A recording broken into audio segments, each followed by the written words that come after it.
please enjoy your appetizer. Good luck, everyone, and welcome to Efraims Bar Mitzvah Siyam and Malav Malko.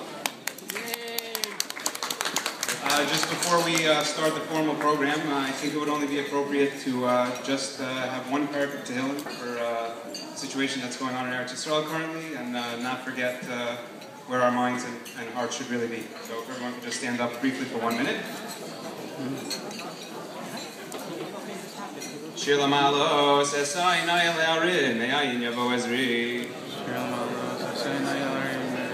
Ezri Me'im Adonai, Yosei, Shamayim Barek. Al Yitain Lamot Raglech, Al Yanum, Shomrecha. Hine Lo Yanum Lo Yishan, Shomer Yisroel. Adonai Shomrecha, Adonai Tzilcha, Yad Yaminecha. Yomam HaShemesh Lo Yakeka V'Yareach B'Layla. Adonai Yishmacha Mikol Ra Yishmor Es Nafshecha.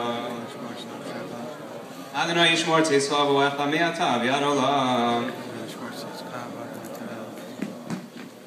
Okay.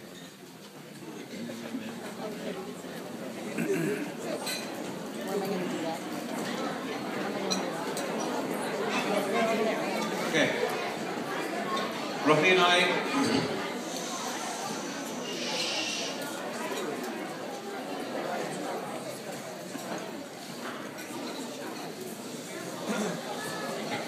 Ruchi and I would like to thank HaKadosh Baruch Hu specifically for bringing us to this momentous occasion and for giving us all that He gives to us on a daily basis. We would also like to thank everyone for coming this evening to share in our simcha. Simcha is only enhanced when shared with family and friends. It goes without saying that we would not be here today without the love and support of our parents and siblings-in-law. From all the little things to the really big things that they do for us, we cannot ask for better role models and support system. Ruchi, how can I even begin to describe who you are and what you mean to me and the kids? Let me try by using the word awesome. Defined by Webster's as terrific and extraordinary. How else to describe the one who has supported me from before I started dental school to where I am today? Who has given us 3 wonderful children that she raises to be menschlich and takes care of while still working a full-time job. And no, I do not mean taking care of me and all of the other chesed that she is quietly involved in. Or not so quietly anymore, I guess. Even more than that, it is also defined as inspiring awe. And Ruchi, I am inspired more and more every day by the ease with which you seem to accomplish this more than anything else. Never complaining and always looking out for someone else before yourself. I love you very much, and Amir Hashem, we will continue to have mazel and bracha together at Me'av Esrei. Amen. And yes, I wrote that.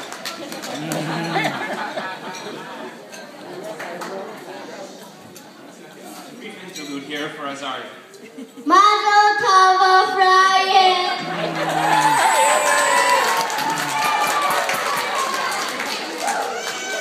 Efraim and I were zochah to travel to Eretz Yisrael this past summer to celebrate the bar mitzvah of my nephew and Efraim's cousin, Evan.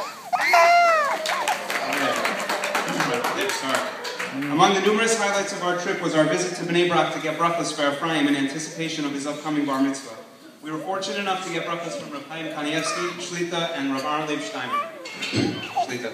Rav Steinman gave Efraim the bracha that he should grow up to be a Talmid Chacham and a Yirei Shamayim. Direct quote. This certainly is what every Jewish parent wants for their child. Far be it from me to add to the bracha of a gadol, but if I could just add one personal bracha, I would add that Efraim should Amir Hashem continue to grow in his menschlichkeit.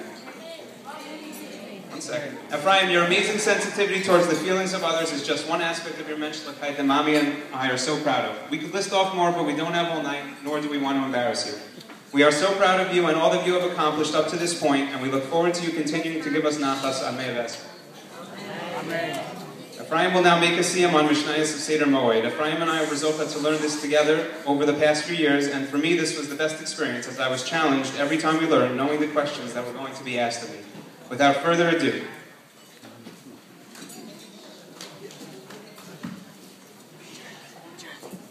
Rishos, Avi, Mori, Imi, Morasi, Honor, Rebbe, family, and friends. Thank you so much for coming tonight to help enhance the simcha of my bar mitzvah. Tonight, I have the request to make a siyam on Mishnayos of Seder Moed. Before I complete the last Mishnah, I wanted to share a quick idea that relates both to the mitzvah of tefillin that I began performing 6 weeks ago and to the mitzvah of Kiddush Levana. The Shulchan Aruch and first if relating to tefillin quotes the halacha that after one puts on his talis in the morning, he should then put on his tefillin. The reason given is Malam B'Kodesh Ve'ein Moridin. The Ramah quotes that if you have tefillin now, but do not have a talis, you should put on your tefillin immediately and not wait for the talis. When the talis arrives later, then you can put it on. The Magen Avraham points out that even though waiting for the talis seems like the better way to perform the mitzvah because of Malam B'Kodesh, however, we do not delay the mitzvah of putting on tefillin for even one moment because a mitzvah performed in its time is better. There is an apparent contradiction between this halacha quoted by the Rambam and halacha that appears relating to the mitzvah of Kiddush Levana.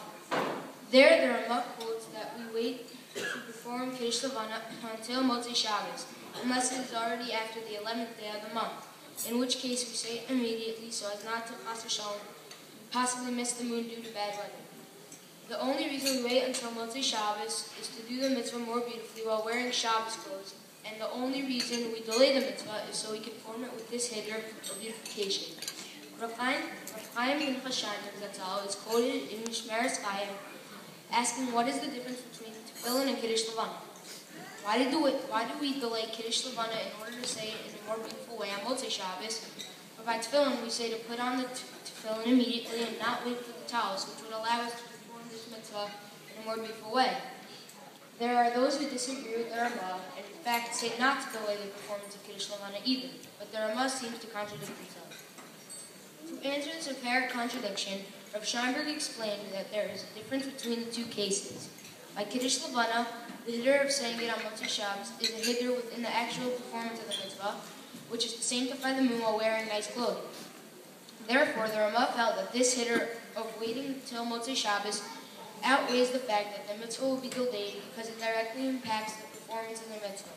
However, even though wearing the talis is important due to the idea of Malam Kodesh, that concept does not directly impact the wearing of the tefillin themselves. Whether or not one is wearing a talis does not directly impact one's wearing tefillin. Therefore, the Ramah felt that it is better to put on one tefillin immediately and later put on a talis. Now that I have become a bar mitzvah, it is my hope that I will continue to perform all of Hashem's mitzvahs in the most beautiful way possible. Where to begin with my thank yous? Firstly, I